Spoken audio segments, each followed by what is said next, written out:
네, 지난해 4월 방송인 박수홍 씨가 횡령 등의 혐의로 형과 형수를 고소한 바 있는데요. 박수홍 씨가 어제 검찰 조사를 받으러 갔다가 부친에게 폭행을 당해서 병원으로 이송됐습니다.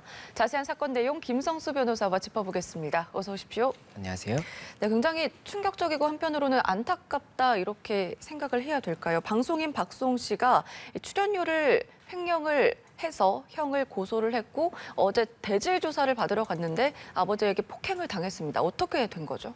이 사실관계를 조금 설명을 드리면 일단 박수홍 씨가 이 친형과의 분쟁이 굉장히 조금 뜨거운 감자였지 않습니까? 그래서 이제 친형이 횡령을 한 것으로 보인다 이렇게 주장을 했고 이후에 고소를 진행을 했고 친형이 지난 21일에 구속이 됐습니다. 네. 구속 상태에서 지금 수사를 하고 있는데 이게 대질 조사라는 것을 어제 이제 진행을 하다가 이런 사건이 발생을 한 것인데 대질 조사라는 것이 어떤 것이냐면 이 고소한 쪽과 그리고 이제 이 피의자 쪽이 있지 않습니까? 이 양쪽이 사실관계에 대해서 좀 이야기가 다를 때 이 수사기관 입장에서는 어느 사람의 말이 맞는지를 알 수가 없으니까 이 양쪽을 다 불러서 같이 앉혀두고 이야기를 들어봅니다. 그러면 그 과정에서 조금은 허위를 말하는 사람이 뭐 바로 반박을 못한다든지 이런 것들이 나올 수가 있지 않습니까? 예. 그래서 그렇게 해서 하는 것을 대질조사라고 하는데 이제 박수홍 씨와 친형 측이 이 사실관계에 대해서 아무래도 좀 굉장히 첨예하게 다투다 보니까 검찰에서 박수홍 씨를 부르고 그리고 친형을 불렀어요. 네. 그리고 친형은 이제 이 피해자니까는 당연히 나오는 건데 참고인으로 친형의 아내분과 그리고 이 두 분의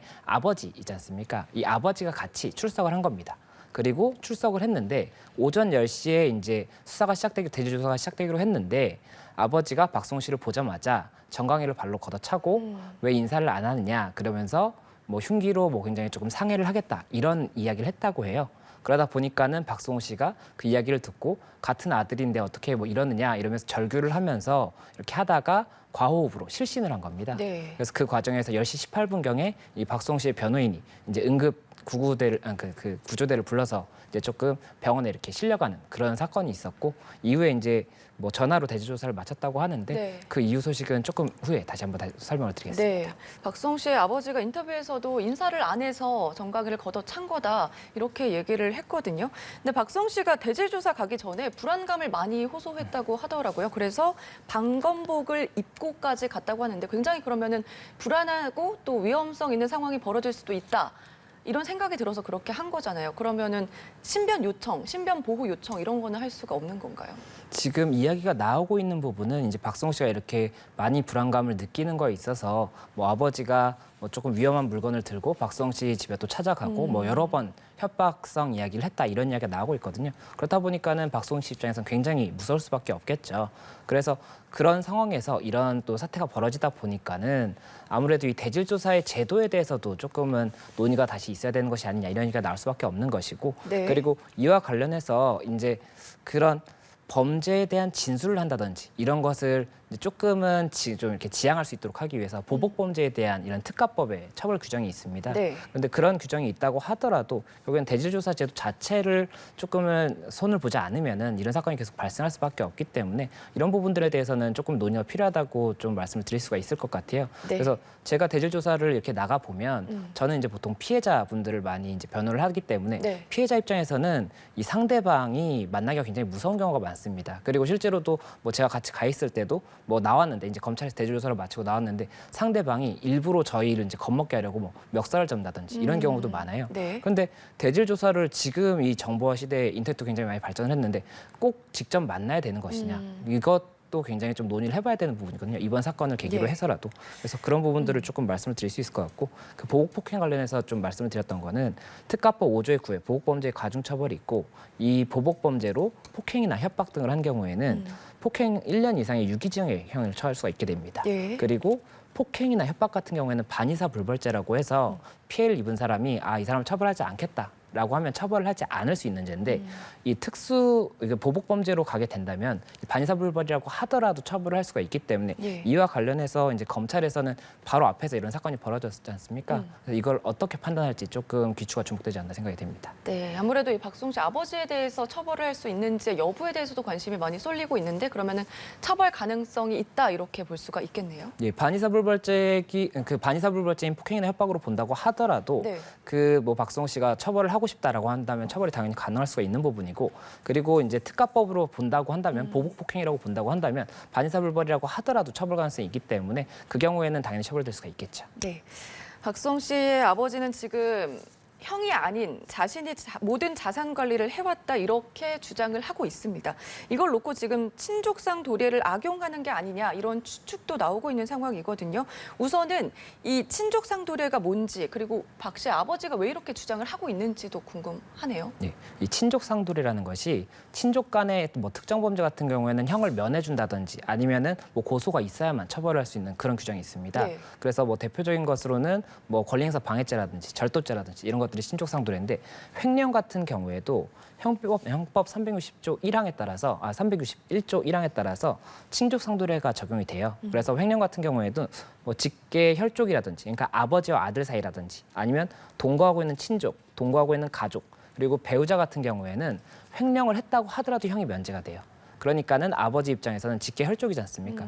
박수홍 씨의 자산을 본인이 관리했고 본인이 횡령했다라고 한다면 그 부분에 대해서는 이제 뭐 친형이 지금 받고 있는 혐의가 형이 면제가 될 거지 않습니까? 그래서 그런 주장을 펼친 것으로 보이고 다만 이렇게 주장을 한다고 하더라도 지금 이게 피해자가 박수홍 씨가 될지 아니면은 이 박수홍 씨의 출연료가 법인에 입금이 됐고 법인의 돈을 횡령한 것이라고 본다면 피해자는 법인이 되거든요. 네. 그 경우에는 친족상도례가 적용이 안 될 가능성도 높기 때문에 이 경우에는 또 어떻게 뭐 볼 수 있을지 이런 것도 조금은 수사기관에서도 고민을 하고 있는 그런 상황이 아닐까 네, 생각됩니다. 지켜봐야 할 상황으로 보이고요.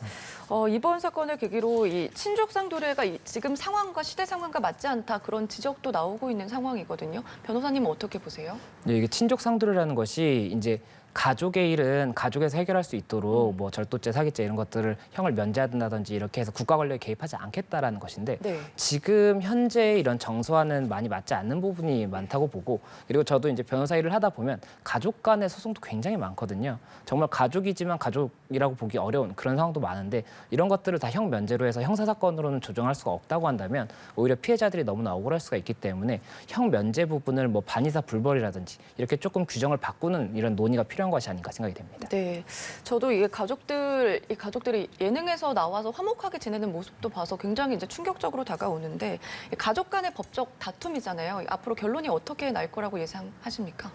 일단은 뭐 형사고소 그러니까 형사 사건이 있고 민사 사건이 지금 진행이 되고 있지 않습니까? 근데 친형 같은 경우에는 지금 구속이 된 상황이고 네. 구속이 될 정도면은 상당한 증거가 있기 때문에 구속이 됐다고 볼 여지가 크기 때문에 아무래도 친형 같은 경우에는 그 형량이 어느 정도가 될지는 모르겠지만 뭐 조금 죄가 인정이 될 가능성이 높지 않나 이렇게 그냥 예상이 되는 그런 상황이라고 볼 수가 있고 네. 다만 민사 사건에서 지금 금액이 굉장히 큰 금액을 지금 진행을 하고 있는데 그와 관련해서는 이 불법 행위를 입증을 어디까지 하느냐가 중요한 것이고 그 불법 행위가 입증되는 건 결국엔 형사 사건이 지금 진행이 되고 있기 때문에 형사 사건에서 이 피해 금액이 얼마나 인정되느냐가 중요한 거거든요. 그래서 그런 부분들에 대해서는 아무래도 박수홍 씨 측에서는 최대한 그 금액을 인정을 받는 것이 민사에서도 이득이고 형사에서도 이득이기 때문에 그 부분 뭐 어떻게 조금 더 입증할 수 있는지 논의를 하고 있을 것이고 그리고 지금 뭐 형 측에서는 이제 형 아버지 같은 경우에도 뭐 친족 상도를 주장한다든지 이렇게 하면 형이 하지 않은 것으로 보일 수 있는 부분들 같은 경우에는 그 금액이 줄어들 수가 있어요. 그래서 네. 그런 부분들에 대해서도 뭐 여러 가지로 조금 주장이 될 수가 있고 쟁점이 있기 때문에 어떻게 될지는 조금 더 지켜봐야 되는 것이 아닌가 생각이 네, 듭니다. 알겠습니다. 다음 사건으로 이어가겠습니다. 지난 4월에 40대 남성이 서울 강서구의 한 아파트에서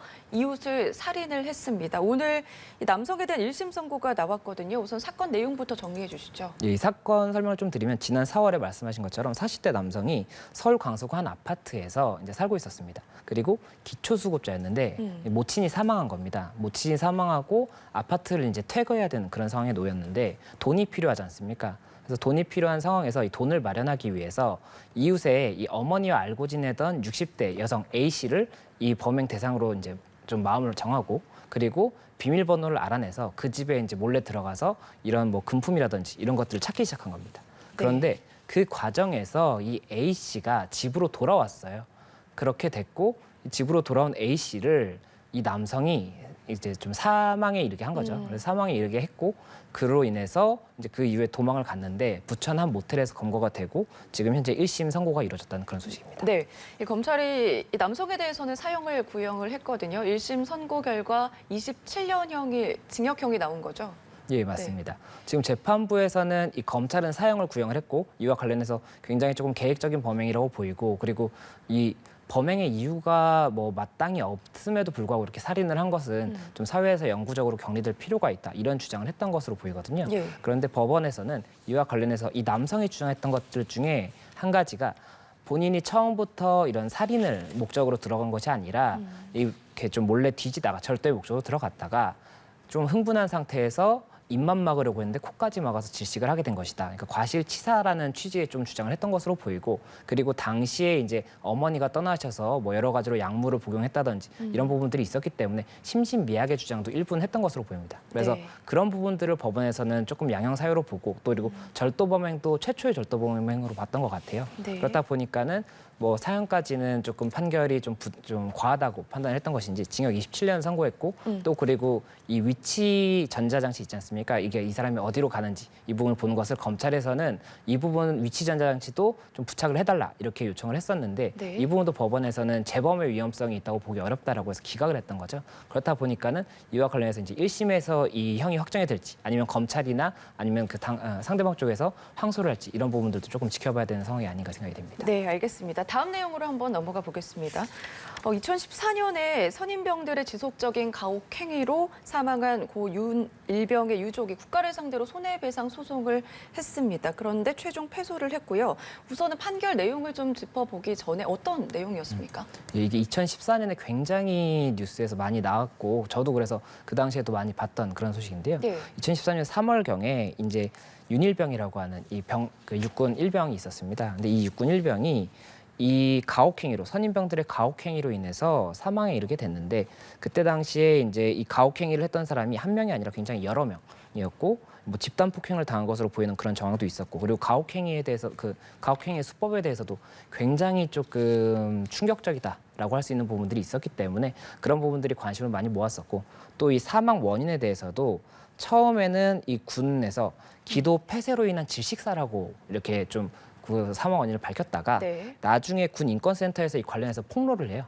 폭로를 하고 나니까 사망 원인을 과다출혈 쇼크 등으로 바꿨거든요. 그래서 그렇다 보니까는 이 뭐 이제 형사 사건이 당연히 이 사람들이 처벌이 돼야 되니까 형사 사건이 진행이 됐었고, 네. 이와 별도로 이 유족 측에서 2017년 4월경에 국가, 그리고 이 가혹행위를 했던 사람들 중에 주범인 이 씨에 대해서 이 손해배상을 청구를 했고, 이와 관련해서 1심과 2심에서 이제 국가에 대해서는 국가에 대한 손해배상을 청구하려면 국가의 뭐 주의 의무 위반이라든지 위법성이 있어야 되는데, 네. 그 부분 인정이 되지 않는다고 해서 1심에서 국가에 대해서는 패소를 했고, 다만 이 씨에 대해서는 4억 1천만 원 정도 이렇게 좀 인정이 돼서 그 부분이 이렇게 올라갔었고, 금일 대법원에서 이제 최근에 이 부분 관련해서 결국에는 그 심리불속행 기각이 났다는 그런 소식입니다. 네, 말씀해주신 걸 정리를 좀 해보면 군 당국이 당시에는 음식물로 인한 기도 폐쇄에 따른 뇌 손상이다 얘기를 했고, 어쨌든 지금 사인을 바꾼 거잖아요.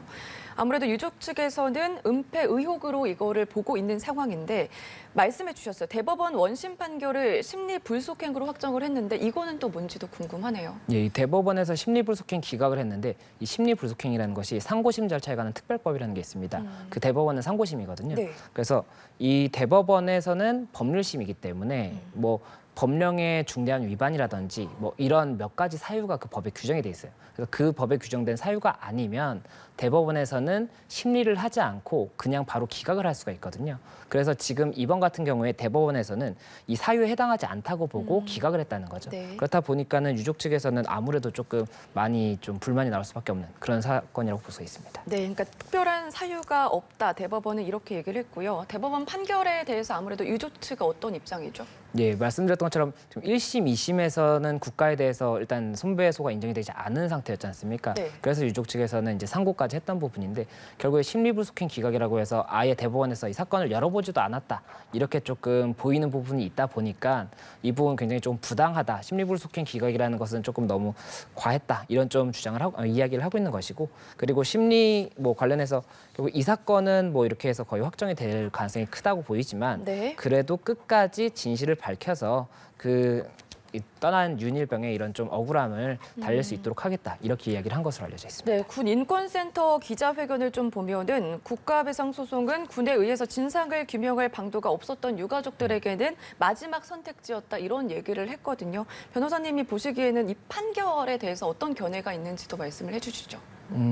일단은 저도 이 유족분이 이렇게 좀 언론에 나와서 이야기를 하시는 걸 들었는데 네. 정말로 뭐 군이나 이런 국가기관에서 조직적으로 은폐를 하려고 하고 자료를 제공을 하지 않는다고 한다면 이 피해를 입은 쪽에서는 이걸 입증하기가 굉장히 어렵습니다. 그래서 그런 부분들에 관해서 이야기를 하는데 좀 많이 와닿았었고 이번 뭐 사건 같은 경우도 그렇고 앞으로도 이런 좀 억울한 국가에 의해서 뭔가 좀 손해를 입었다든지 이런 좀 여지가 있는 사람이 있을 수가 있지 않습니까? 네. 그런 사람들이 억울하지 않게 이런 정보 공개에 관해서도 어느 정도 좀 제도적인 변화가 있어서 좀 일단 최대한 받아볼 수 있도록 해주는 그런 것들이 생겨야 되는 것이 아닌가 좀 말씀을 드리고 싶습니다. 네, 알겠습니다. 오늘 여기까지 들어보겠습니다. 지금까지 김성수 변호사와 함께했습니다. 고맙습니다. 고맙습니다.